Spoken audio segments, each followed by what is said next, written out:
Hello and welcome to the Retro Hour podcast, episode number 124, your weekly dose of retro gaming and technology news with me, Dan Wood. And me, Ravi Abbott. And welcome to this week's podcast. Now, we do come out every single Friday, and we try and get everything into a concise 1 hour in this show, and we do pack in a lot into 60 minutes, I think, on this podcast. It is crazy, and it kind of makes it like a little bite-size portion. You know, you've got your news section and then your interview. It works quite well, and I'm quite amazed with the amount of guests that we're getting from listener suggestions at the moment. So if you're on Discord, please suggest guests, because we've been running out of ideas. We've been doing this for how many episodes now? 2.5 years now. 2.5 years. We're running out of people that we want on. And you guys have started to suggest some wonderful people like David Crane and just fabulous guests that we've had on. And we've got an amazing one for you today. And I mean, just before we get into that, David Crane you mentioned, then we got to number 2 in the iTunes Check Chart last week. Yeah. So that's incredible. So if you are on Discord, if you're not familiar with that, that's essentially, it's like a cross between a chat client and a forum for gamers. Yeah, you can leave messages, and we've got different sections. So come on our server and introduce yourself, but also please suggest like anything you want on the show. You know, it doesn't have to be a guest. It could be a live event, or it could be just us doing something totally crazy. You know, a news story or something. It's all appreciated, guys. So if you want to get involved in that, there is a link to our Discord page on our website, theretrohour.com. Now let's talk about the guests that we've got lined up this week. This is Mark TDK Knight. Oh, Mark Knight's amazing. I first met him in Germany, actually, and he was playing violin, but with chip tunes and kind of playing alongside them. But he also worked for Mindscape as the audio specialist. He worked for Bullfrog Productions, EA Sound Team. He's a BAFTA award winner, and you know, he's done the soundtrack with Theme Park World and just loads of amazing, fantastic titles. And he's working with Rob Hubbard at the moment as well, isn't he? He's doing the Project Hubbard, yeah. Which, you know, when we hear more from Mark in the interview coming up soon, he tells us how, you know, Rob is really one of the guys that is responsible for getting him into not only electronic music, but also getting him into making music for games and that kind of thing as well. So this is kind of a thank you to Rob, which I think is really cute that 30 years later he's now kind of working with his hero, essentially. Yeah, it kind of comes full circle, doesn't it? Yeah, so Mark TDK Knight, really good chat, ranging pretty much from those early, well, even the VIC-20 era we talk about. The demo scene as well. Yeah, all the way up to like the PlayStation and modern day, his recent work with Codemasters. So all very interesting. Mark TDK Knight is our guest on the Retro Hour podcast, and he'll be on in around 15 minutes from now. Now, as if we weren't busy enough churning out this podcast every week, you're going to do another one, Ravi. Yeah, so we've been getting a few messages and a lot of people asking, because I was doing this DJ set and I've put it online and I've been doing my DJ stuff, and they've been saying, can you do a DJ set on the Retro Hour? And I was thinking, I don't want to ruin the flow, you know, not everyone wants to have banging beats coming into that. Well, I've heard your DJ sets, and for people that haven't heard Ravi's DJ sets, you use Commodore Amiga computers to do it on. And you know, there is some pretty, like, dark, dirty jungle and stuff in there as well. Oh, yeah, of course. Not for delicate ears. Not at all. So I am launching a new podcast, and this is going to be called the 8-Bit Mix. So if you go to the 8bitmix.com, we'll have information on the show, and it's going to be on the first Saturday of every month. So this weekend? Yeah, this weekend, tomorrow, Saturday the 2nd, at 7 p.m, I will be streaming on Twitch, and hopefully loads of things won't break and fall down. You've jinxed it now. The cat won't interrupt, yeah. But I'm going to be streaming on Twitch, but I'm also going to be pumping it out to SoundCloud and iTunes and all the other stuff. So there'll be an audio archived version. I'm going to try and cover a different genre every time. I'm not sure with this week. I don't know if I'm going to go acid house or 90s cheese. Just doing one podcast. Not busy enough, are you, Ravi? At least 2. Well, this one's, it's kind of like me practicing DJ, but I just film it and record it. So. And it keeps you out of trouble on a Saturday night. You don't end up in some sleazy bar. Yeah, that's anyway. it. So if you want to get a link to that, we'll put that in this week's show notes at theretrohour.com. And just before we get into this week's news stories as well, we have to give a big shout to the people who make this show possible. Now, doing a weekly retro gaming podcast, you know, anyone will tell you who does podcasting, there are more costs involved than you might think. You know, even stuff like website hosting and the hosting of our audio service to pump shows out every week, the amount of space that takes up as well, and the live events and stuff that we put on. It all adds up. And Ravi and I, obviously, we love doing this show. We don't mind paying for it out of our own pockets, but we do appreciate any donations that we get that do all 100% go back into the running of the podcast. And just for doing a little donation through our website via PayPal or at cryptocurrency, if you're into that, you will find your place in the Retro Hour Hall of Fame. Now, this week, we want to say a massive thank you to Charles Aswood. Greg Girk, Mike King, and Matthew Cox. who all made donations into the running of the show. You can do the same. You'll find that PayPal button. Literally put your email address and it'll take about 5 seconds at theretrohour.com, and then you'll get a shout in a future episode. Right then, before we get into our special guest, Mike TDK Knight, so many mini consoles. It seems like every week we're talking about what the N64 rumoured mini that's coming out soon. They're going to run out, aren't they? It's just going to get up to like Xbox One Mini. But there is apparently going to be, well, this has been the rumour that's been doing the rounds. It's not been confirmed, but there has been talk about a PlayStation 1 Mini. What do you think of this? I think you can get a PlayStation for a tenner from the shop anyway, so what's the point? And to me, a PlayStation, it's probably because I'm old, a PlayStation seems modern. And that's just because it was that CD era and that new technology. Of course, it's not modern. It's like slow. What is that? CD drive? What's the kind of speed on that? Not very quick, yeah, No. like double speed or something. But I think one of the reasons that the PlayStation 1 maybe doesn't feel as retro as other systems that were around at the time, for example, like the Sega Saturn, to me does feel very retro. But again, it's because you mentioned then that PS1 console that didn't come out till the year 2000, and that was on sale for probably till about 2005, 6, 7. You know, Yeah, it was like it was a really smart move, actually, wasn't it? They got a second life out of the whole thing because they re-released that smaller version. And those little screens were fantastic on them, weren't they? I forgot about those little LCD screens that you could plug in. Yeah, they were pretty everyone cool. used to hack them to bits. Yeah, use them on everything.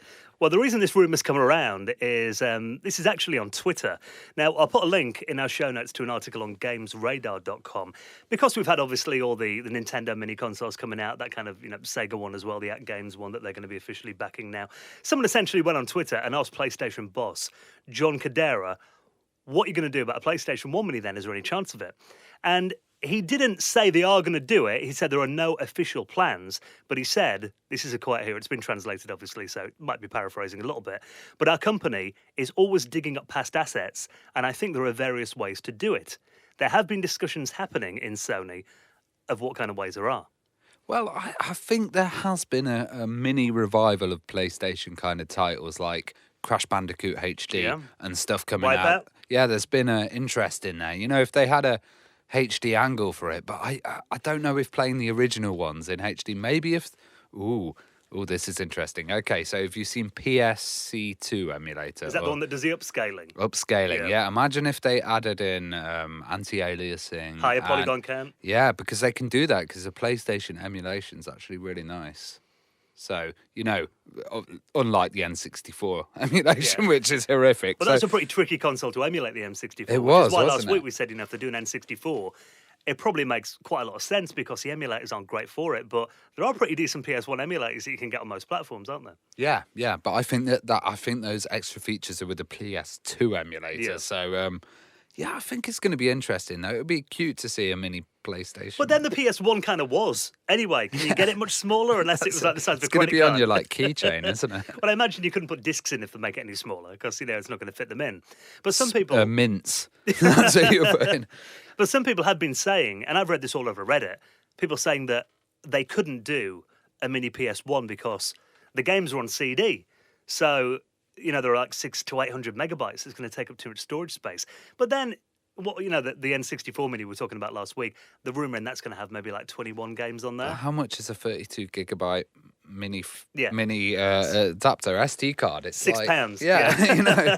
And I'm sure Sony can buy them cheaper. Yeah, exactly. So I don't think that's a concern at all. I think they don't have to put the whole library on there. They put about 20 games on like Nintendo have. Ridge Racer, Tomb Raider, all those kind of games, and you've got a hit. Or to make it even cheaper, you could have an SD card in there.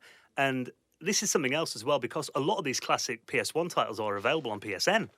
So if they essentially just make it Wi-Fi enabled, put your own SD card in there, a bit like the Nintendo Switch, and you can download all these titles off PSN, then that's got to be a no-brainer. And it'll get on all the licensing issues of getting it on the hardware as well. Yeah, and it would be cool if you could play stuff in widescreen and stuff like that. Yeah, if it does have some like enhancements on there, and it's kind of packaged nicely, which I imagine it would be. But I think it's cool. I mean, if they sell it for a price point where, again, it's under £100, and it's a nice little novelty to have in your Christmas stocking. You know what? If this comes out, you know what I think is going to get absolutely everyone. Everyone will be going, "Where are the DualShocks? Where are the DualShocks?" And it's like they came out on the PS1, Yeah. but not on the PlayStation. Yeah, the original PlayStation didn't have the analog buttons at first. Yeah. So they'll be like, oh, where are the analog sticks? I'm sure they'd put them on. Yeah. They'd have to. Well, most PlayStation 1 games did support it, didn't they? Oh, After the first couple of there's years. quite a few that don't. Yeah, I think Like- anything like- after. I remember after Tomb Raider 2, pretty much. I've been playing quite a lot, and I've The early been ones. playing with one of those PS1 tabs, and I've been putting the analog sticks on. No reaction, just totally kills it. Yeah, D-pad. Well, there was a button in the middle you could press for analog as well, I remember, wasn't there? With Yeah, those, that's it. You put that on, and it just kills everything. But I think, some people have been arguing that the nostalgia isn't there for the PlayStation, but I think it defined a revolution. I think that's just because we're old, Dan. Yeah. Like, the nostalgia is there, it's just we didn't have it. Yeah, if you're like 18 years old or 20 years old, it probably was your first system. So I think there's a market for that. Again, you see all the proper gaming enthusiasts on Reddit and 4chan and stuff have all been saying like, you can emulate it on your PC and all that though, but that's not the people who are buying these mini consoles. No, it's not. It's the mum that walks by and goes, oh, remember when Harry got his first PlayStation? Yeah. Let's get him one there. Exactly, yeah. Or it's like, maybe a wife will buy it for a husband for Christmas or something, like, it's a bit of novelty, but they're not hardcore gamers who are buying these mini consoles, I don't think. Now, if you are a hardcore retro gamer, chances are your original PlayStation 1 has many titles, many discs that maybe you've got nicely presented in your man cave or your game room. The only problem is with those PlayStation 1 discs, they had a custom case that is not the sturdiest of case designs. No, I remember the sound of stepping on those cases. Yeah, it was bad. Or even when you get a game and the little spokes, the little CD teeth that hold it in. The spokes are all broken, Yeah. or the end, where the actual hinge is. Yeah. The end would always get knocked off, and I'd have to glue it back together, but you'd have this massive kind of scar coming through there. And they were quite fat hinges on those as well, weren't they? But not as sturdy as they looked. And you can't just go out. I mean, the thing about it is if you've got a lot of other retro CD-based consoles, a lot of them just use standard CD cases, so it's easy enough to get replacements.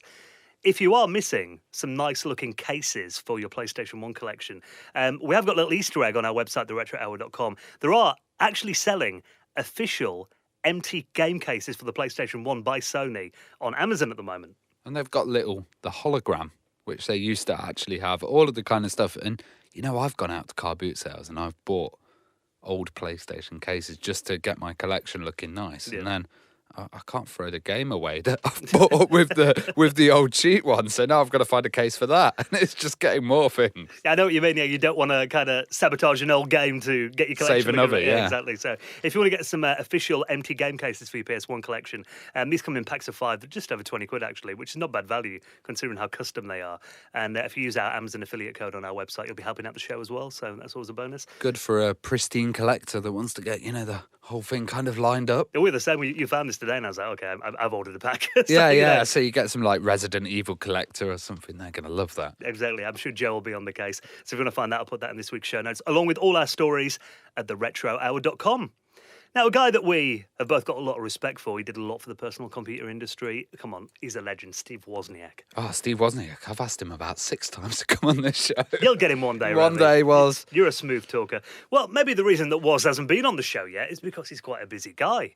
Obviously, kind of founding the personal computer industry via Apple, that was a pretty big thing, I imagine. Building a computer from paper and all of this kind of stuff, yeah. But also, did you know that Steve Wozniak, the co-founder of Apple, was actually the world champion of Tetris? Really? Now, this is a pretty cool story. I mean, it has been quite well known, more in America, I think, from readers of Nintendo Power magazine, that Woz actually held quite a lot of high scores back in the day, including his most famous one in Nintendo Power magazine. In 1990 and 1991, Woz actually submitted several high scores to this mag for the Game Boy version of Tetris. Now, he was featured in there 3 times. Once was a letter that included photographs in there as well, that was printed in the reader's letter section, and he got a score of 507,110. And then he topped that, 546,000.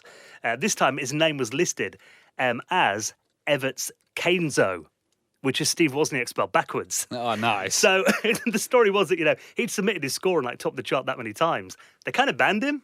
They were like, we can't keep putting you in there. So he reversed his name so he'd have a new entry in the scoreboard. Well, that's interesting, isn't it? Because Steve Wozniak and Steve Jobs worked for Atari doing Breakout, which is a very kind of similar game to Tetris. Well, Puzzle game, I guess. Puzzly kind of game. So he must have had a lot of practice on those kind of machines. And it's amazing that he's homing his skill in still Still this day. Do you think it's on his original Game Boy? Well, apparently he gives out Game Boys for gifts. I'm not sure whether he still does, but it's quite a well-known thing. If Woz likes you, he buys you a Game Boy with Tetris, apparently.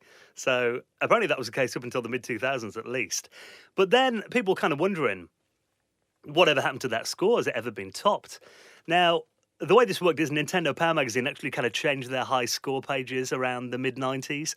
So as it turns out, he did actually hold the record in there when he had the 546,145 points. That was never bested in there. But then Twin Galaxies actually had his score on there as the world record until 2005 when someone finally knocked him off. Dun, dun, dun. Who was it? They didn't give the name in this article here.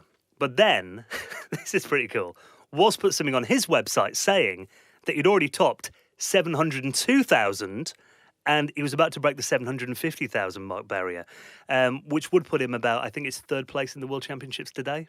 You know, once you've invented the kind of personal computer and stuff, you can sit and play Tetris, can't you, for years and just beat your score. I guess you're never going to do better than that in your life, are you? No, you're just like, oh, well, I'll sit and get a high score on Tetris. I'm done.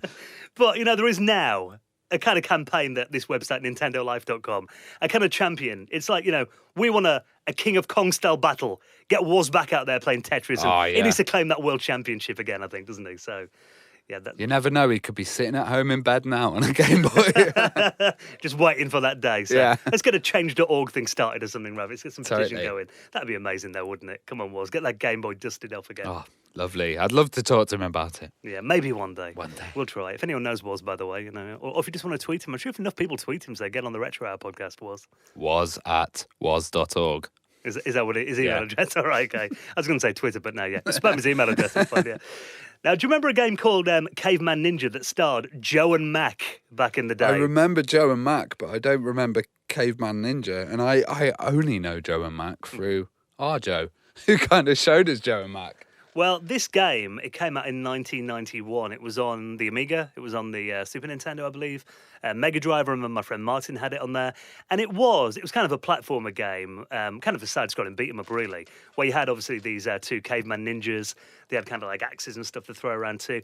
Pretty fun game, but now they're actually going to be re-releasing this game. It looks like there have been not a lot of kind of visual upgrades. It's quite faithful to the original, but it's going to get a re-release on the PlayStation 4, Xbox One, Steam, and Nintendo Switch. And it's a bit of an obscure title to get a re-release. But yeah, because I don't see it as massively popular. Maybe Chuck Rock. Or Son of Chuck 2, or something like that, could. Well, there was a lot of games around that time, bizarrely, that did were set in that kind of caveman era. I remember BC Kid as well. Do you remember that? BC Kid, yeah. And they'd usually have a big club, yeah, wouldn't they, or something? Or there'd be strange dinosaurs. Yeah, it was a really weird period, wasn't it? Kind of caveman gaming on platformers. Yeah, for about 2 years. There was a few of them. And maybe it was around the time that the Flintstones movie came out as well. Maybe, the live action one. Yeah, that might have had something to do with it. But I do remember it being a bit of a craze for a year or so in the early 90s. But, I mean, like you, I kind of vaguely remembered this game. When I saw the news that it was getting re-released, I was like, oh my God, yeah, that's the game I used to play with my friend Martin. It's not a game I've probably played since about 1992, but I will get it on the Switch because I'm off on holiday in a couple of weeks, so that'll be good to play. Well, talking about the Switch, have you seen a Modern Vintage Gamers video recently? Yeah, he's doing some homebrew, isn't he? Homebrew, he's ported Outrun to the Switch himself. Yeah. And he's also ported Postal. So he actually has a clip of us talking about Postal with Vince Stessi.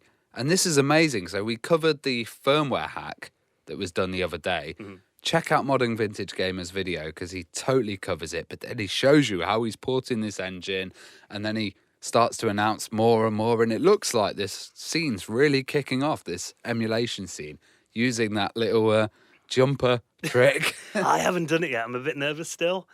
I heard apparently there was one guy that did get his console banned by Nintendo.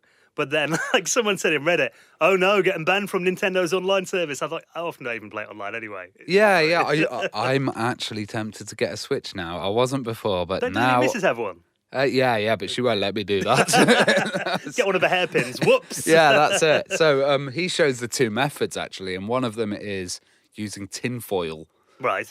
On the side. Is it really that simple? Having that tape round. Or, it just is. It's just shorting these pins, and there's about 4 pins that you can short, and then you can put it into recovery mode, and then you hook up your PC and it kind of flash it with this firmware. Then you can put custom stuff. So what he was doing is he was creating programs in BASIC. Right.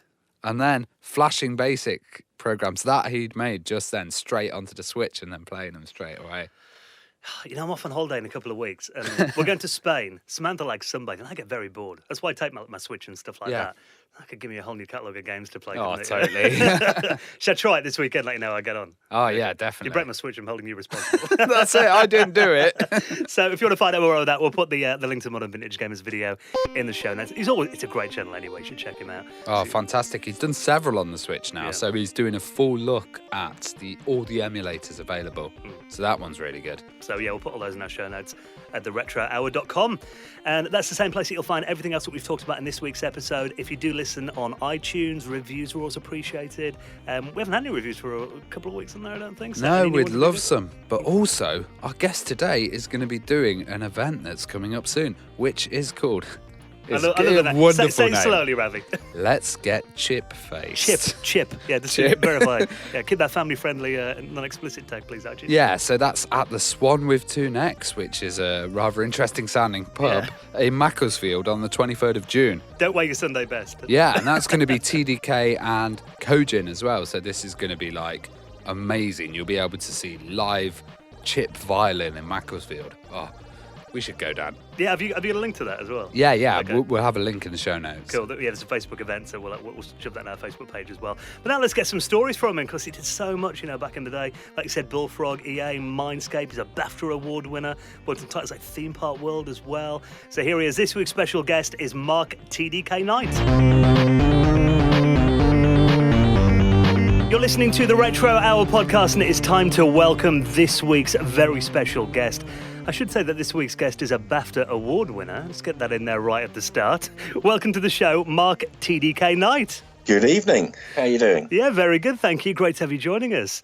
Thank you. Now, this is a question that we always like to start with to get a bit of background. I mean, kind of going back to your earliest days, do you remember your first computer memory, where it all started for you? I think my first ever computer memory was probably being introduced to a BBC Model B at my middle school, with the that turtle plotter thing that used to go around with pens that you could draw. Logo. So, yeah.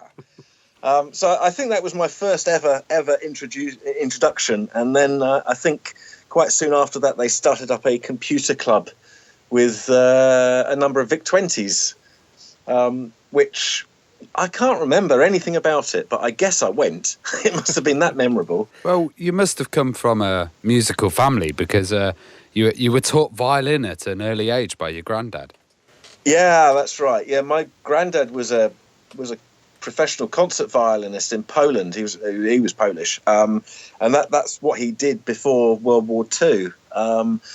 But he joined the Polish Air Force and came over to the UK and flew with the RAF as part of 306 and 309 squadrons, but still part of the Polish Air Force, and then stayed afterwards, because I guess by that point he'd met my grandmother. So in the 1960s he went back over to Krakow and picked up his violin and his sheet music from a basement, which had luckily survived, and yeah, so I guess I was around about 6 years old, and he started me off on the violin. He passed away only a couple of years later, but at least gave me a starting point, I suppose. Well, I heard that you were quite into biking. How did that kind of lead to you getting your first Commodore 64? What was the link there? I loved my bike, as most sort of, 8, 9, 10, 11-year-olds do. And I spent all of my time outside, riding around, chasing cars. And I think that was the problem, was there was a particular hill in Brighton, quite a steep hill called Braybon Avenue. And I raced a police car down it, not thinking that me dad, also being a policeman, that they might kind of say something to him, and they said something along the lines of, "Look, if your lad keeps on riding like that, we're going to be scraping him off the street." And so I guess Mum and Dad had a very short conversation where they concluded the best thing for me was to get rid of my one and only be-all, end-all toy, whatever. So yeah, I was devastated, absolutely devastated, because for me there was nothing once the bike was taken away from me. In a weird kind of way, then, the Commodore 64 was kind of like a punishment for like losing your bike. Yes, indeed, yes, because it would have been. My birthday is only 2 weeks after Christmas, so I was lucky enough that I tended to have combined Christmas and birthday presents. So I think a friend of my mum's from her karate class was getting rid of a Commodore 64, and they bought that for me for my for a combined Christmas birthday present, and that's what really got me hooked then, because I started to hear Sid. Well, that's quite ironic, because today, I guess, parents often try and get the kids to go outside because they're in front of a screen all the time. But then it was a bit different, though. They tried to keep you off your bike and on a computer. How things have changed. Yeah. I'm in exactly the same boat with my LED. You know, he's 10 years old now, so around about the same time that my bike was taken away. But he's gets very, very addicted to certain types of games on the iPad, so I'm quite controlling over it on his behalf, shall we say.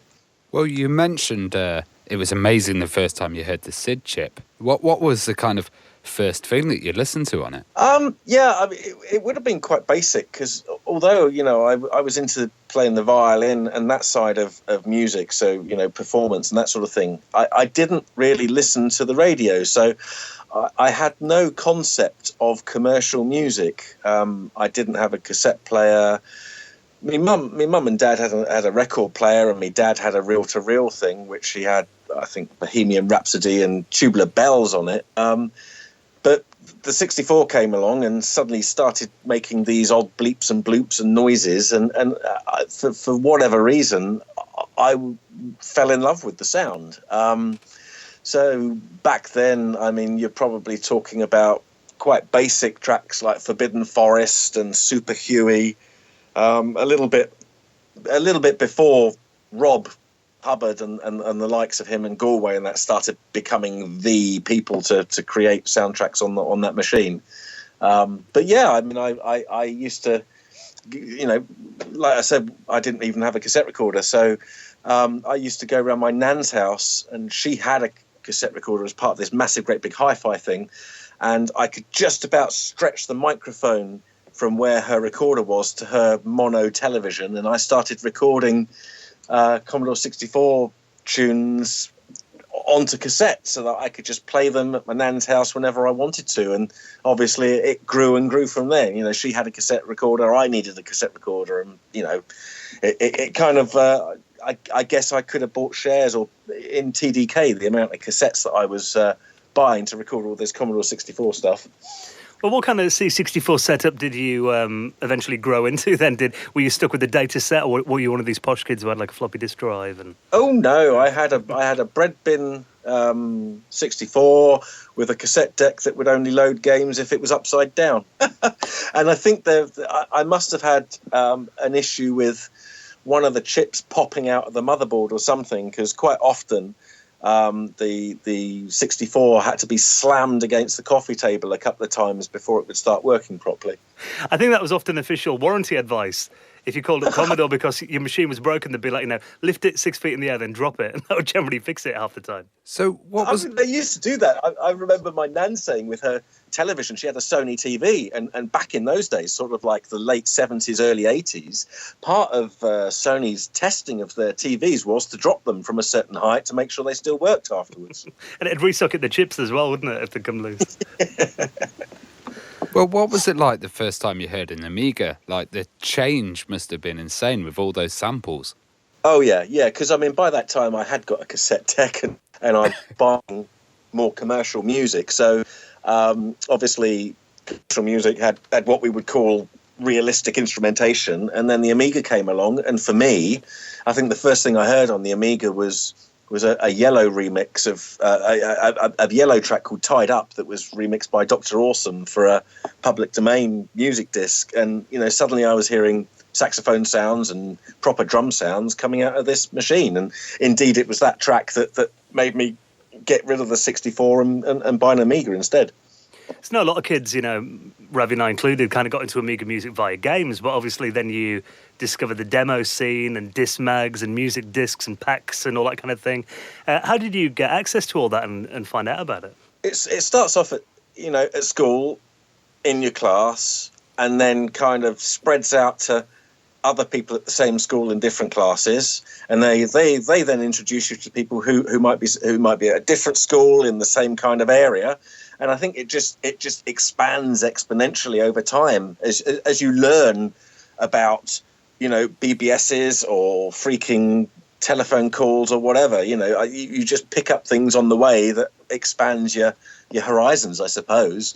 I started off I wanted to be in a demo group with a couple of mates in my class, and we had a name called the Cool Crackers Corporation, but we used all K's and decided that KKK wasn't a very good idea for a name for a demo group. We never released anything anyway.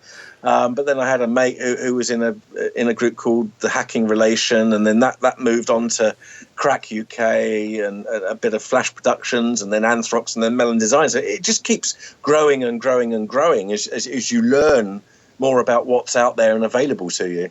And it was kind of the ultimate accolade to be part of a group that had respect as well, wasn't it? Oh yeah, it was difficult for me in a lot of ways that I was kind of starting from scratch, learning how to compose, and so most of what I was doing, frankly, was pretty crappy. And once I'd found the niche for the chiptune side of things, and it became apparent that other people quite enjoyed it as well, then there was actually the demand was coming to me rather than me trying to find the demand, as it were. Well, you really seem to focus in on chiptunes, and could you explain the difference between a small chiptune and a kind of big, full demo tune?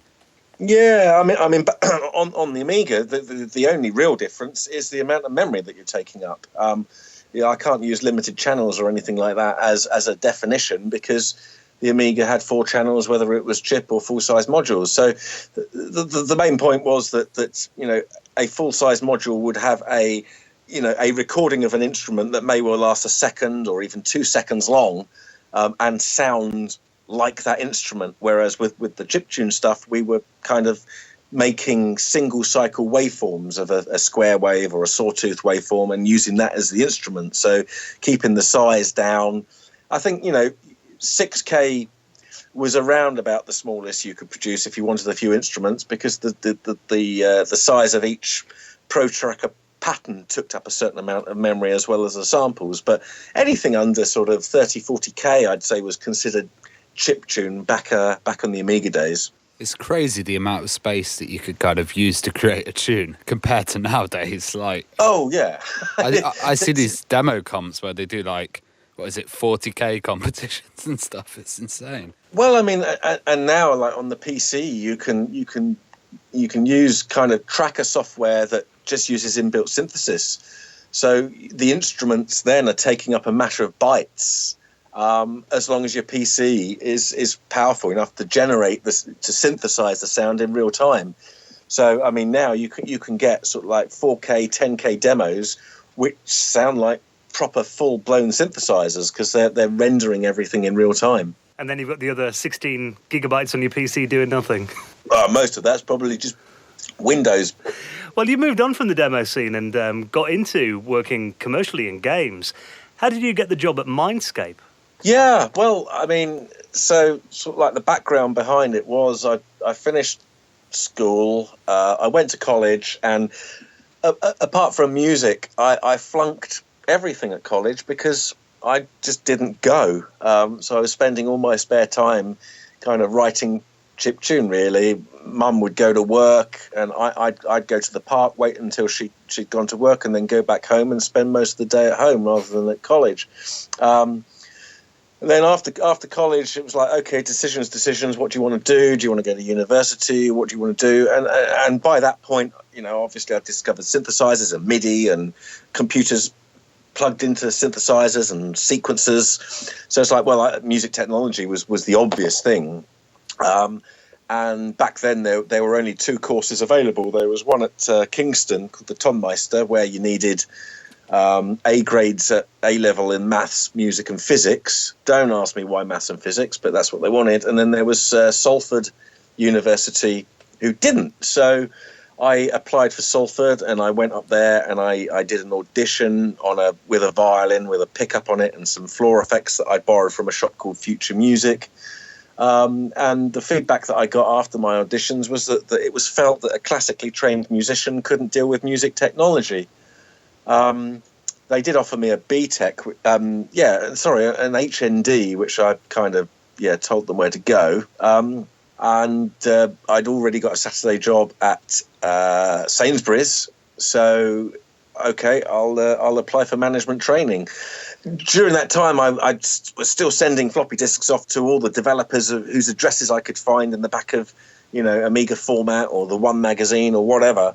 And literally the day that I was filling out my management training application form, I got a call from Mindscape asking if I'd be up for quoting to do Wing Commander on the Amiga, which obviously, yes, please.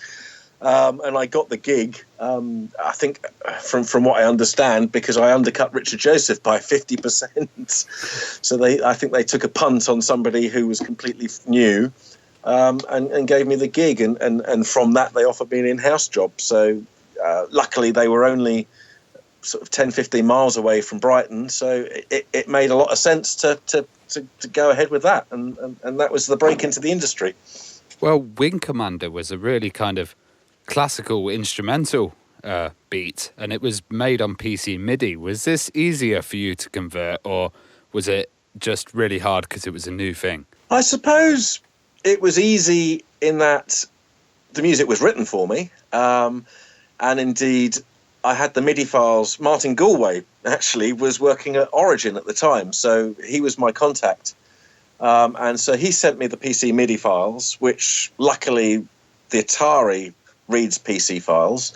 I had an Atari as well as an Amiga by that point. So it was simply a case of using your noodles to try and figure out which of the 24 channels you were going to use for your 4 channels on the Amiga. Obviously using samples of chords and whatever to try and fill it out a bit. So I can't really say it was hard or easy. For me, it was doing something in Tracker, which I enjoyed doing. It just happened to be somebody else's music. I in some ways, being orchestral might have made it a little bit easier for me, because it was using traditional instrumentation. So, I'd find the equivalent samples on whatever synthesizer I had at the time.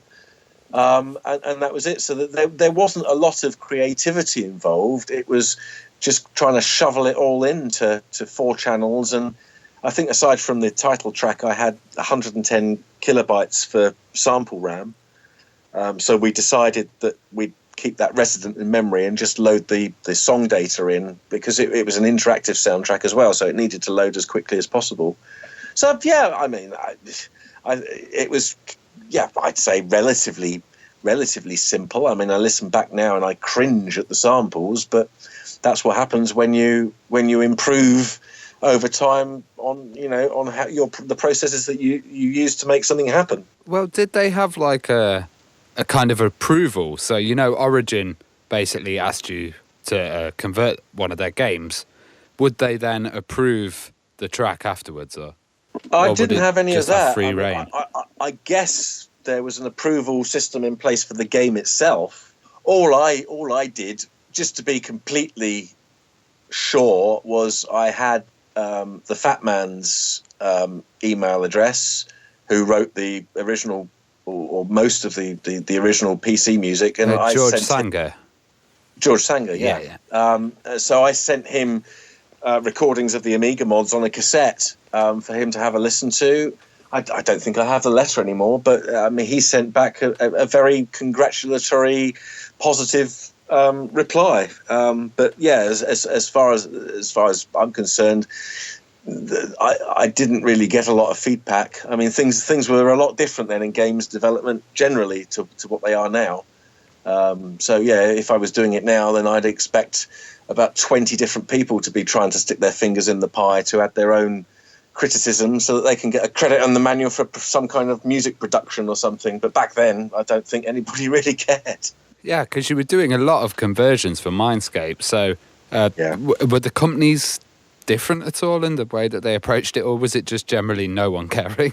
No, but nobody. I mean, I had. You're right, quite a few. I mean, there was Battletoads,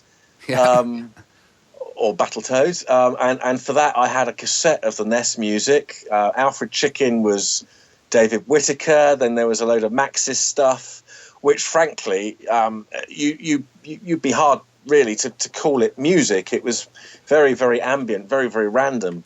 So I just tried to accurately recreate the randomness. So yeah, I mean, in original stuff, there wasn't a lot with Mindscape. There was Captive 2, and there was Out to Lunch. Was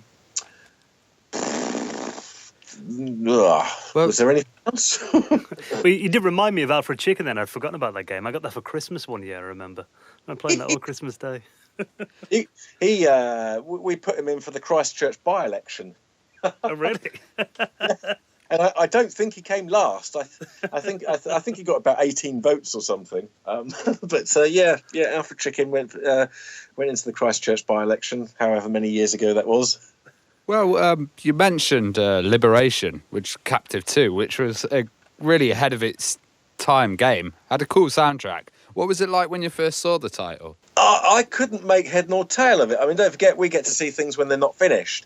And, I mean, Captive, it's a very niche-looking game, shall we say.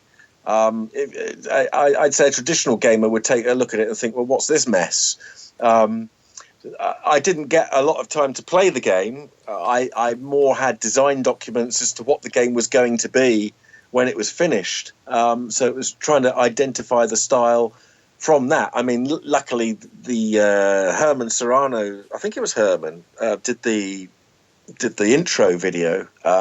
So that was what I was given first of all, and that kind of set the style then for the rest of the game. And once you have a theme, then you'd be prudent to try and reuse that as much as possible to flesh out a soundtrack. So yeah, that's pretty much what I did. I took the video. At that time, I didn't have much music equipment at work because I was using my own stuff until somebody spilled coffee over it. So I took it all back home.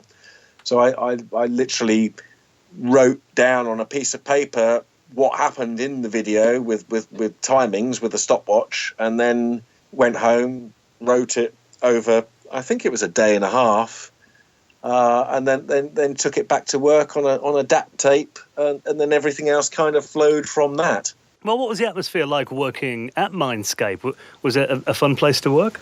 It was superb. I mean, I was 19 when I started. I wasn't the youngest, actually. There was another guy there, Paul, who was younger than me. But the age range in the department, I guess, stemmed from sort of 18 to about 26, 30 years old. And there were, I mean, off the top of my head, between 10 and 20 of us. So it was very much a family. We were all young. We were all pretty naive. I would expect that most of us, it was our first job. I mean, my boss, Richard Leinfelder, that wasn't his first job because he was one of the main guys behind Palace Software. He was the programmer behind Barbarian and Barbarian 2.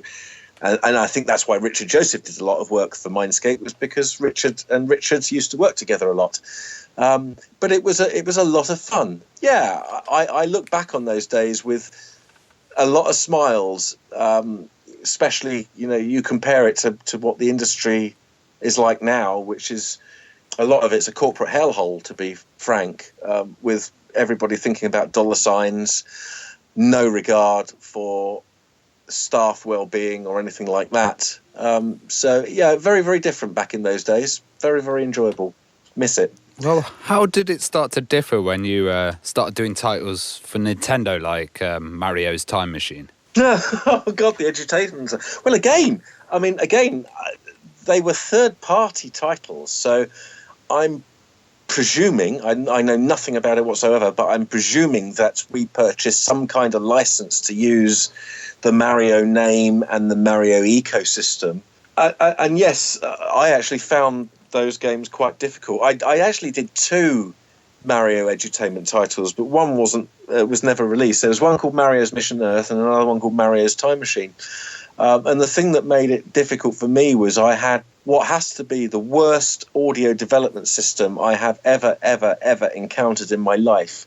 And not only it being the worst, it had no documentation. So I didn't know what I was doing with it. You know, I was on the Amiga, I was used to sampling a sound into Tracker and playing it back, and there you go. I had no idea about the Super Nintendo's requirements of compressing the sound, what you had to do to a sound to make it compress properly and make it loop properly. So I used to beat my head against a brick wall just trying to get a sample to loop. And indeed, if you listen, there's quite a few of my old Super Nintendo stuff on YouTube. If you listen to the instruments, pretty much all of them have absolutely abysmal looping because I simply couldn't get the instruments to loop. So I probably would have enjoyed mucking around with the Mario tunes a lot more had I not just been struggling with getting it to sound anywhere close to being professional. It just sounded horrendous. To the point where I started having nightmares about being chased in the dark by Super Nintendos with 3 legs, where the power button and the reset button were eyes, and it had big triangular teeth at the front, and it was chasing me, trying to eat me. That is God's honest truth. I had dreams like that because of how nasty the SNES was to develop on. Yeah, because you had to convert Out to Lunch as well, which had come from the Game Boy and the SNES as well. So that must have been another nightmare after the Mario games. Yeah, well, Out to Lunch. I think we led Out to Lunch on SNES, and then we did an Amiga version as well. I think it's that way round. I'm not sure now. You might be right. It might have been Amiga first and then SNES, but for sure, the Amiga versions of all the tunes are much more well thought out. The only I did a different title tune for the Amiga version because I felt the SNES version, so it would have been SNES first. The SNES title tune was so basic, again, because I couldn't get instruments to work, and it was MIDI based. So I write on the Atari, and then the Atari plugged into the development box with MIDI, I think. I can't remember. And it was just horrible. Whereas the Amiga, obviously I knew Tracker. I could at least sample and make a sound loop on the Amiga, and it just kind of works a lot better for me, even though it only had 4 channels compared to, was it 8 on the SNES? I think it was 8, yeah. It's going back too far now. So the CD32 came out. Was there any quality control from Commodore? A lot of what we did at Mindscape was literally the Amiga version plonked onto a disc. I did do specific CD32 versions of Alfred Chicken. Wing Commander wasn't. Wing Commander just had the modules. Captive obviously had a CD audio soundtrack to it. But in terms of quality control, I wouldn't like to say either way because I simply wasn't involved. And I mean, don't forget, I'm sort of 20 years old at that point, so I'm extremely naive to what goes on in game development. I literally came into work, sat in my room, wrote some stuff, went home, and that was it. I didn't have a lot else to do with developmental processes, I suppose, back in those days, because I didn't really know about them. Well, later you got to work with EA and Bullfrog Productions. What was it like working with such massive names at the time? Well, Bullfrog was my dream job. Out of all of the developers out there, Bullfrog was where I wanted to be. And I'd had a few interviews at a few different places. I had an interview at Probe with Fergus. But I'm not really the sort of person to leave a job after 2 years But by that point, I'd been made redundant from Mindscape, and I'd done Duke Nukem in that time as well. And then the Bullfrog gig came up. It's an interesting one because EA basically took Dark Omen. They bought Dark Omen off Mindscape in a nearly finished but not complete version. They then took on the development team, which was basically all the guys that I'd been working with, but I'd already been made redundant because I finished the music early. So they all went to EA Bullfrog, and I was kind of like, oh, okay, well, there we go, never mind. And then suddenly I got a call saying, would I like to interview for them, which obviously I wanted to. I wanted to work for Bullfrog. I loved the games they were doing, but I also absolutely loved the sound, the work that Russell Shaw did. He's got a very, very creative way of fusing sound design with music, and I thought I could learn a lot from them. So I was ecstatic when I was given the job. What they didn't tell me in my interview was that I was actually replacing Russ, because he was moving on to Lionhead. So I had a week's handover with Russ, and then he'd gone. But there we go. I suppose in a way that gave me the opportunity to put a bit of Mark Knight into the soundtracks that I worked on, I suppose. But yeah, I was ecstatic to work there. I think once you started working there and you realised quite easily that the Bullfrog in 1997 wasn't the Bullfrog of 1992, 1994. You know, Peter had left. A lot of, but not all of, the core staff had gone. And of course, EA were going through their pretty standard set of how shall we ruin this company. You know, they've done it time and time again. Westwood, Maxis, Bullfrog, etc. So by the time I joined Bullfrog, you know, I guess a lot of the core Bullfrog employees would say that Bullfrog wasn't Bullfrog by that point, but I still call myself a Bullfrogger anyway. But yeah, for sure, you know, we had Populous, Dungeon Keeper 2, Theme Park World, everything else that was going on. Some of it was really, really cool because we still had people like Glenn Corpez, who was one of the core members of Bullfrog. He was still there. But EA just didn't understand a lot of the things that those people were coming up with from a design point of view. Well, to the point where the last Bullfrog game that we did together as Bullfrog was a Quake 3 conversion on PlayStation. That's where EA were putting. That's what the EA were turning us into, and then it was licenses. You know, Bullfrog. It was essentially Bullfrog people working on either Harry Potter or Formula One, but then of course the brand name had gone, and it was back to Electronic Arts by then. Well, you mentioned as well that you'd done Duke Nukem as well, Total Meltdown for the PlayStation 1. Yep. Is that a meme or something? I was looking online and there's thousands of comments saying like strobe lights or something like that on one of your tracks. It seems to really have kind of hit people, that dance beat that you created for it. the bar music. Yeah, I mean that particular track is just an arrangement from the PC version. I just danced it up even more, and it's in countless number of memes now. Just these two, is it Family Guy characters or something dancing to it? Or something? Yeah, I think so. Yeah, I've just seen so many comments just saying strobe lights everywhere. It's quite bizarre because, you know, I had no idea all this stuff was going on. I just wish that I had the video with that in, because it would be pushing over 1 million hits by now for sure. That's got to be worth 10p.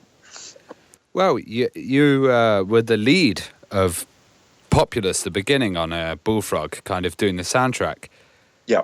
How much did you get inspiration from the original on that one? Well, I mean, it's an ethnic-based game, and I guess I think for some reason most of the games that I work on, I just managed to nail down an idea that seems to work. I mean, obviously, I had a manager at that time who was very musically orientated, so I would imagine that he would have had something to say about the style. But yeah, it was kind of like, okay, it's kind of Neanderthals. There's magic. what sort of instrumentation do you use to kind of get that point across? So from that point of view, it's pretty simple. You switch on the Roland JV and you load up the world expansion card and start playing around with the presets until you find things that you like, before you're told that you're not allowed to use presets anymore.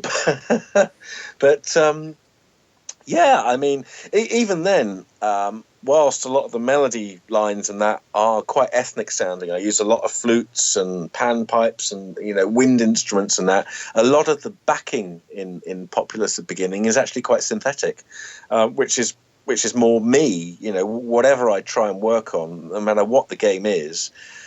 Whilst I'll do my best to be faithful to whatever the game style is, I like to be faithful to myself as well, so that hopefully people will pick out that it's me that's written the soundtrack. I don't want to be a generic sounding, oh, right, well, I'll copy this person and I'll copy this person. I do try and find a way of being me, but I also look at introducing styles that I may not have worked on before, because then that gives me a learning experience. Populous would have been the first soundtrack that I've done, apart from the odd arrangements of Max's stuff, where it had no percussive element. I mean, eventually there was a percussive element when you were fighting, but the music wasn't written with that in mind. The idea for having the percussion came a little bit later, which is why then we overlaid the percussion on top of the background music in real time, rather than having it mixed in, because a lot of the music had already been recorded and was in game by the time we decided to put the percussion in.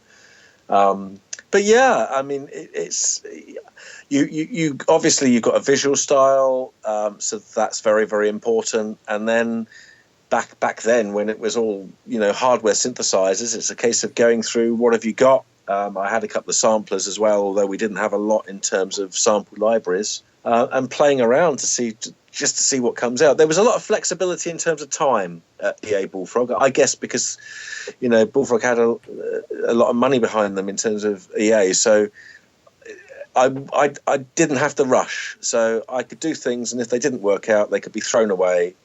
I think I probably wrote over 12, 15 tracks for Populous, which didn't get used. But there was never any finger pointing or anything like that, like, what are you doing with your time? You were allowed to be creative, and you were allowed to do things which may not work out in the end, as long as by the time the game went alpha, you had delivered what was needed, which was quite a nice environment to work in. Well, Theme Park was obviously one of Bullfrog's biggest franchises.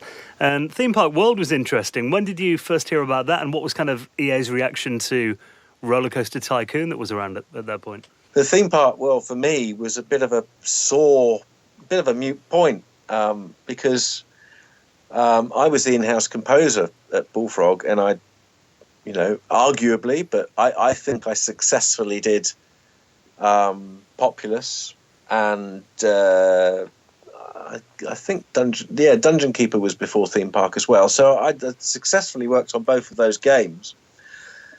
And then my manager told me that he wanted me to pitch for Theme Park World against whatever external composers they could find who were interested in working on it.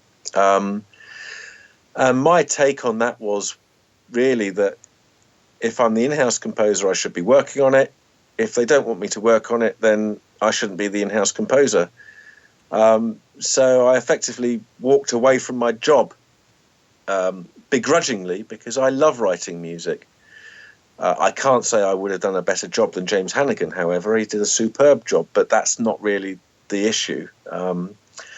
So, yeah, I mean, my involvement with Theme Park was much more kind of going back to my roots of how do I get this big thing to fit into this small thing.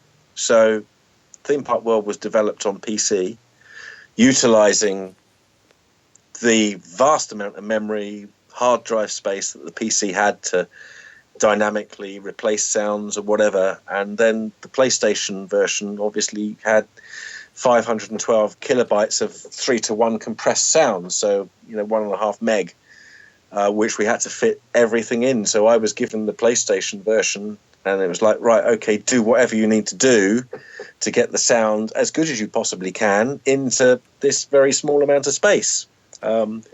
So I went back to a sound design based role at that point, which then continued for the rest of the time that I was at EA. I say EA Bullfrog because obviously there was a bit of a intermingle between the two, shall we say. Well, the soundtrack received a BAFTA in the end. It seemed to be really successful. Yeah, it was actually the BAFTA it won was for best sound rather than for best music. So, because I'm a BAFTA judge myself, I judged it again this year. Now you've got one specifically for music, and then you've got another one for audio achievement. So, audio achievement would have been the closest award comparable to what they offer now. So. The music would have, of course, been a part of that, but it was also the sound design work that Richard Joseph and Rebecca Parnell and Adele Kellett, as she was back then, and it was all those guys. It was a team of, I guess, about 6-7 people, I suppose, worked on the audio for Theme Park as a whole. Well, we met in Germany at an Amiga show, and you did a fantastic performance with your violin. Could you tell us more about your kind of chiptune live performing with violins? Because that's so unique. I've never seen anything like that in my life. It's amazing. Well, it's good to be different, isn't it? I mean, for me, the love of the SID chip has never gone away. I'm 45 years old now, so I've been listening on and off to the SID chip for kind of 34 years, and for me it still doesn't sound out of date. I think it's an awesome instrument. So after my my separation with my wife, I'd spent the last 10 years not really writing much music in my spare time, and suddenly I had all this free time available to write stuff. And I thought, well, I wanted to do a chiptune album. So I wrote Reawakening, and fully and completely using electronics, no violin. And then I was offered a gig at Superbyte in 2013, which was an awesome 2-day chiptune festival, basically up in Manchester, and it was like, okay, so what am I going to do? How am I going to perform this? So I bought a copy of Ableton Live, and I bought an Akai controller, and I rendered all my tracks out into stems so that I could control them in real time and muck around with them, just as most DJs do. And to be honest, guys, sitting in front of a computer with a control surface and nodding my head in time to the music just did nothing for me whatsoever. I've been performing on a real instrument in front of people since I was 12 years old or so. It took me 2 months, I think, before I suddenly came up with the brainwave. Why don't you use the violin? I mean, to most people, I think they probably would have come up with that straight away. But for me, it took 2 months before it suddenly clicked.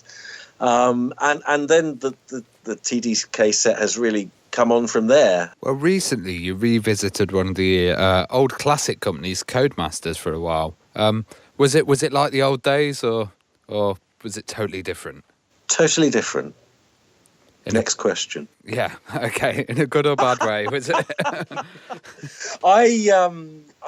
Cody's has been. I've been there longer than I've been anywhere else, and the main reason for that was because, as well as a love for chip music and violins and computer music and Jean-Michel Jarre or whatever, I love cars, and I love cars that sound good, and for some reason, since 2000, just about every video game I've worked on has been car related. So I've got a bit of a niche for it. And I actually think I'm quite good at it. So to get to work on dirts and grids, this is before F1 came and hit me over the head. I thought I'd escaped F1 when I left EA. So I was working on proper AAA quality racing games. And for somebody who loves racing games and who loves cars, who can't enjoy that, you know? And then as things go on in your career, you end up taking more of a management responsibility. And frankly, whilst I had this kind of power grabbing thing going on at the time, that I wanted overall control of everything to do with sound at Codemasters, from that begat more management responsibilities, you know, scheduling and all the things that I'm not, you know. The only people who are good managers are people who have trained to be managers. You know, it's the most ludicrous thing in the world to take creative people, and once they've got to a certain level in their career, is make them a manager and stop them from doing the thing that they are good at. And that's kind of what happened at Cody's. And I was a terrible manager. You know, I'm not a people person. You know, my only thing that I'm interested in is doing whatever I possibly can to make those games sound as good as they can. And that became a bit of an issue, because I ended up not really caring for people on my team, and I didn't treat them necessarily that well. And it got to a point where I thought, enough is enough. I'm not doing something that I want to do. My staff don't want me to do that. I think they would much rather me just look after one game and just get on with it. And Cody's were going through a bit of a financial issue at the time as well. And we were spending a lot of money on the Formula One soundtracks. Awesome soundtracks. Ian Livingstone, you know, he's one of the best. And I just saw a little opening that I could just save the company a bit of money and go back to doing something that I enjoyed. So I suggested that I start doing the Formula One music. So that's what happened. I ended up doing the last 3 Formula One games, and anything else I can't talk about because of a gagging order. But suffice to say, I'm not working there anymore, and I'm very, very happy at the moment, mentally and whatever. Well, you are working on some Project Hubbard stuff, right? Yeah, I mean, Project Hubbard is doing very well, and actually leaving Codemasters has helped, because it's given me a bit more time to do it properly. I think if I'd been working full time, I would have spent Sunday afternoons doing it, and I would have rushed it. And I am so not rushing Project Hubbard, because if I look back historically as to the things that have made an impression on me, yes, the SID chip did, but I can't imagine the SID chip without Rob Hubbard. So Rob was a massive, massive deal to me when back, you know, in those early teens. And I need to do the best job possible on Project Hubbard, if anything, just to say thank you to Rob. Well, Mark, I think that's a lovely note to end it on. It's been a pleasure talking to you. Thanks so much for sharing all your stories with us. If people want to keep up to date with what you're doing, I mean, do you tweet, do you Facebook, you've got a website people can check out? Yeah, I'm kind of moving away from Facebook. I have been for a few years now, because I think I realised a couple of years ago what a lot of people are starting to realise now as to exactly what it is. And I've not yet found a social media platform that actually works, that you can actually communicate with people who want to hear from you. Even Twitter doesn't work. The best one I've found so far is Instagram. If you post a photograph, people will like the photograph. But yeah, I mean, I am on Facebook. There's a Facebook page which is marked TDK Night. I'm on Twitter with TDK_chiptune. I've got my website. Well, the TDK website is flitkillsmoss.co.uk. And from that at the top, you can click on the SoundCloud link, and you can click on a Bandcamp link. And then I've got my professional website. Well, it's a website promoting professional services. There's no way that the website itself is professional, because I've done it myself. But Sonic Fuel is my kind of my freelance self-employment life now. So if anybody wants to, pay me to write some music for them, I would probably love to. Well, to get away from Facebook, you could always set up a bulletin board, BBS. Has anyone got a modem now? Well, Mark, it's been a pleasure talking to you, mate. Thank you so much for coming on. You go.